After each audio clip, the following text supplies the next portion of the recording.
This video has high quality live action visuals provided by the YouTube channel Dark Echoes. The link for this channel is provided in the description.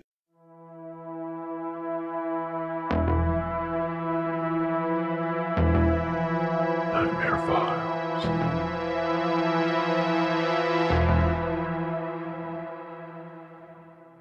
In 2004, I was an 18-year-old freshman attending state school 2 hours away from where I grew up. I might have had big plans to change the world, but I was still daddy's little girl, and I had a hard time cutting the cord. I ended up going home to visit my parents every couple of weeks though. It was a boring drive, and I would listen to audiobooks to pass the time. That's how I discovered Stephen King's story collection, Skeleton Crew. In one of the stories, Mrs. Todd's Shortcut, a woman finds a wormhole while exploring the back roads. Something about that one connected with my sense of adventure. It inspired me to take a different route home every time I drove back. It was easy enough at first, but pretty soon I had to scour the map to find new paths from point A to point B. And since I'm submitting my experience to this true horror channel, it goes without saying that one day it all went spectacularly wrong. It started with car trouble. I was on a beautiful dirt road, enjoying the scenery, when my vehicle started vibrating so hard that it was impossible to control. I thought it was a flat tire, something I was capable of fixing, but it wasn't. All 4 tires were fine, which meant I was stuck in the middle of nowhere in need of a taxi and a tow. I was on an agricultural road, south of the interstate. I guessed I was 20 miles from the next town and maybe 2 or 3 miles from a road that would take me to the freeway. I've been on the side of the road for almost an hour, and not a single car passed by. I started packing my stuff up. It was time to start walking. I figured there was a house somewhere on this road where I could ask to use the phone. But as I got out of my car, I could hear an approaching vehicle in the distance. I thanked my lucky stars and I waved it down. The driver pulled over in front of my car. A relatively attractive guy in his 20s stepped out. He had me pop the hood and looked at my engine. He stared at it for a long time and then offered to drive me to a payphone. Despite being good looking, there was something off about him. I sensed it right away, and I might have declined his offer if I didn't see a photo of a kid hanging from his rearview mirror. The idea of him being a dad overrode my gut instinct, and I accepted. As we drove, he was mostly quiet. We made some small talk, but it felt forced, and it seemed like he refrained from looking at me in my eyes. Every time he glanced in my direction, it felt like his focus was on my body and not my face. I suddenly regretted going in a crop top instead of wearing something more conservative. When I saw the turnoff to the interstate, I felt a sense of relief. I looked out on the road and waited for him to slow down, but he didn't. When I protested, he told me that the road was under construction and we'd have to take the next one. There weren't any detour signs, and I pointed that out to him. He shrugged it off, saying he must have got them mixed up, and we'd take the next one.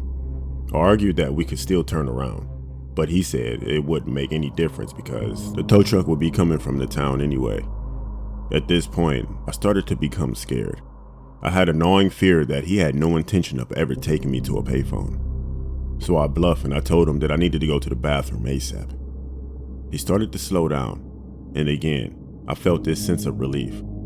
But then he stopped on the side of a road and told me to go ahead and use the bushes and that he would wait. My bluff had worked, but not in the way that I hoped. I stepped out of the car and I started to walk. I was maybe 20 feet away when he called after me, telling me not to go too far because there were coyotes around. I walked around 20 feet to the top of a hill and caught a glimpse of a lake. It was massive, much bigger than it seemed on the map. I pretended to squat down and debated whether or not I should make a run for it. I was a swimmer back in high school, and I felt confident that I could outswim this guy if I could make it to the water. And then I heard him, slowly creeping toward me. He knew I wanted privacy, and yet here he was trying to sneak a peek. That was the decider. I sprang to my feet and I sprinted toward the lake as fast as I could. It must have caught him by surprise because I got off to a huge lead before him starting to run after me. And I needed every single step. He was bigger and faster, and every time I glanced back, he was closer than the time before. I started to think that he would catch me, that my fate was sealed. And then the woods cleared, and I was at the shore, and once knee deep, I dove in. I cross-stroked for a solid 100 meters before I dared to look back. He was still on the shore, watching me.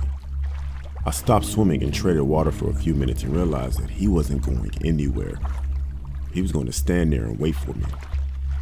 I knew that if I didn't try to swim across, either hypothermia would set in or eventually I'd tire out and drown. Nightfall was quickly approaching. I tried swimming parallel to the shore to see what he would do. He followed me, step for stroke, keeping an eye on me for the entire time. It was cat and mouse and I was losing. And then at that exact moment, I heard the boat. In the distance, a fishing boat was headed out to deep water. The man chasing me obviously saw it as well because he made his move. He got a decent jump on me before I started swimming for my life.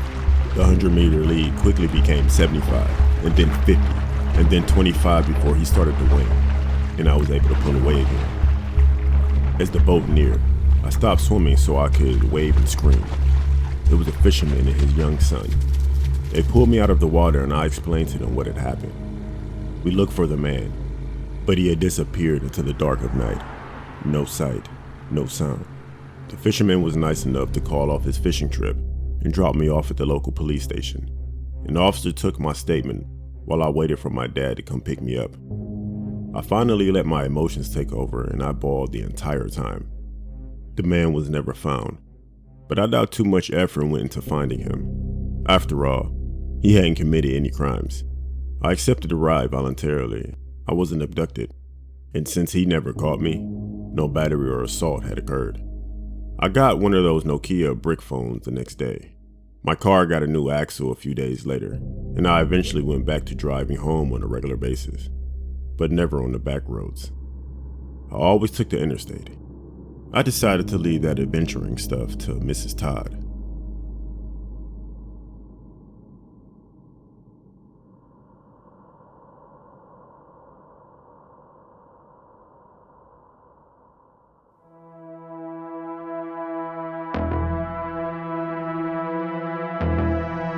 Nightmare Files.